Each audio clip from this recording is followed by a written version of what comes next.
It's great to be here in person, all of you. I watch you all on television all the time. You all look much taller in person. Yeah.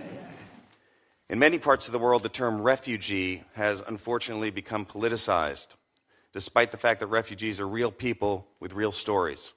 Stories that are some of the most frightening and traumatic I've heard, especially as a father. I've tried to imagine how I would feel if caught in the middle of conflict and unable to protect my children, if my son was at risk of forced recruitment or my daughter at risk of unimaginable violence. Honestly, for me, it's not something I want to think about. If any of us were to take a moment to really consider this, we would have a tiny sense of what everyday life is like for millions of people around the world. Getting a chance to meet some of these people and hear their stories firsthand has been a privilege. Immediately, it becomes clear what we all have in common. Though we come from different cultures and totally different worlds, we all want the same things: to provide a good environment for our kids to grow up in, to laugh and share experiences with family and friends, to see our children grow up and achieve their dreams. These are things we all want no matter who or where we are. And every time I leave and say goodbye, I'm aware that, but for being born in a different country, it could well be me and not them sitting in a small, cold, makeshift shelter and not being able to do any of these things. These people have lost everything. This reality was all too clear last month when I was in Lebanon and I had the opportunity to meet a young Syrian family. Binana, her husband Rayed, and their 4 beautiful children.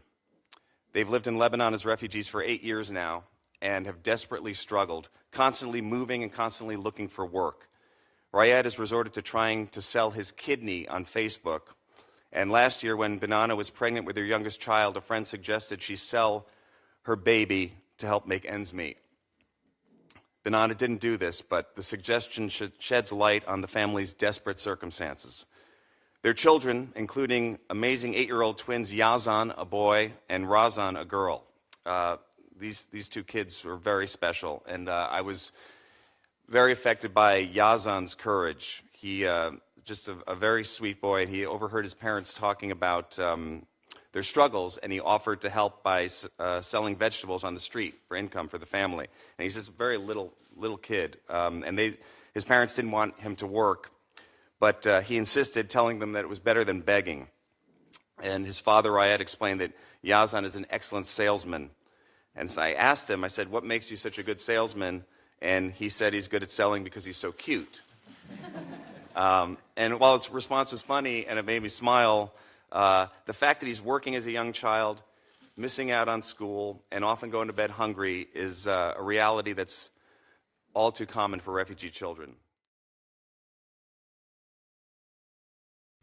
Hey, NBC News viewers, thanks for checking out our YouTube channel. Subscribe by clicking on that button down here and click on any of the videos over here to watch the latest interviews, show highlights, and digital exclusives.